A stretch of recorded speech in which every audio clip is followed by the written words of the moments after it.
Assalamualaikum warahmatullahi wabarakatuh. Halo semuanya, perkenalkan nama saya Jaskia Akila. Saya mahasiswi dari Setia Perdana Mandiri, jurusan Akuntansi S1 dengan NIM 245116035. Di sini saya akan menjelaskan tentang auditing. Yang pertama, saya akan menjelaskan apa itu definisi auditing. Auditing merupakan suatu bagian dari akuntansi di mana merupakan pemeriksaan laporan keuangan untuk menilai dan meneliti apakah bahan bukti tentang informasi akuntansi yang berlaku pada suatu perusahaan sesuai dengan standar yang berlaku pada umum. Selanjutnya ada profesi akuntan publik. Profesi akuntan publik dikenal oleh masyarakat dari jasa audit yang disediakan bagi pemakai informasi keuangan. Timbul dan berkembangnya profesi akuntan publik di suatu negara adalah sejalannya dengan berkembangnya perusahaan-perusahaan dan berbagai bentuk badan hukum perusahaan di negara tersebut. Jika perusahaan-perusahaan yang berkembang dalam suatu negara masih berskala kecil dan masih menggunakan modal pemilik sendiri untuk membiayai usahanya, jasa audit yang dihasilkan oleh profesi akuntan publik belum diperlukan oleh perusahaan-perusahaan tersebut. Begitu juga jika sebagian besar perusahaan berbadan hukum selain perseroan terbatas atau PT yang bersifat terbuka, di negara tersebut jasa audit profesi akuntan publik belum diperlukan oleh masyarakat usaha. Profesi akuntan publik menghasilkan berbagai macam jasa bagi masyarakat yang dapat digolongkan ke dalam 3 kelompok jasa, yaitu assurance, atestasi, dan non-assurance. Selanjutnya ada standar audit. Standar audit merupakan suatu kaidah agar mutu audit dapat dicapai sebagaimana mestinya.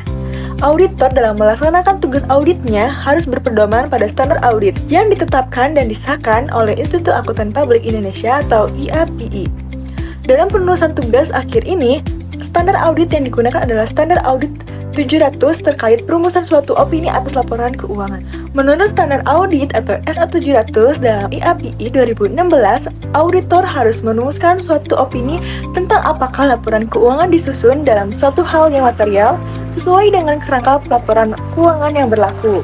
Selain itu, auditor harus mengevaluasi apakah laporan keuangan disusun dalam semua hal yang material sesuai dengan ketentuan dalam kerangka laporan keuangan yang berlaku. Lalu ada bukti audit. Bukti audit adalah data atau informasi yang dikumpulkan oleh seorang auditor untuk meninjau dan menganalisis laporan keuangan serta transaksi perusahaan. Tujuan adanya bukti audit adalah untuk mendukung pengambilan keputusan sebuah perusahaan. Selain itu juga bertujuan untuk membantu menentukan prosedur audit yang akurat ke depannya. Di dalam bukti audit terdapat jenis-jenis bukti audit. Berikut jenis-jenis pada bukti audit. Yang pertama ada pemeriksaan fisik. Pertama, seorang auditor harus memeriksa secara fisik keberadaan aset atau harta untuk diverifikasi.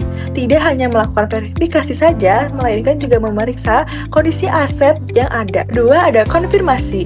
Konfirmasi merupakan jenis bukti audit yang didapatkan oleh auditor melalui penegasan pihak ketiga. Bukti ini berupa jawaban atas permintaan informasi yang berkaitan dengan tujuan audit. Yang ketiga, ada bukti dokumentasi. Selanjutnya, auditor akan melakukan pemeriksaan atau penyelidikan terhadap dokumen dari klien untuk mendukung informasi yang telah tersedia sebelumnya. Proses ini dinamakan sebagai bukti dokumentasi. Yang keempat, ada wawancara. Proses untuk mendapatkan bukti audit juga dilakukan sebuah wawancara terhadap klien untuk memperoleh informasi secara lisan atau tertulis. Yang kelima, ada prosedur analitis. Seorang auditor akan melakukan perbandingan untuk menilai apakah data yang tersedia sudah tampak wajar dan sesuai. Yang keenam, ada perhitungan ulang. Apabila auditor sudah mendapatkan semua informasi dari pihak klien, maka langkah selanjutnya adalah melakukan perhitungan ulang. Yang ketujuh, ada observasi. Jenis bukti audit yang terakhir adalah melakukan observasi. Biasanya seorang auditor akan melakukan pengamatan di perusahaan klien. Lalu, saya akan membahas proses audit mulai dari penerimaan klien, perencanaan sampai dengan pelaporan. Pertama, ada penerimaan klien. Di sini terdapat evaluasi, integritas, dan independensi. Kedua, komunikasi dengan auditor pendahulu. Dan yang ketiga, pendatangan surat perikatan.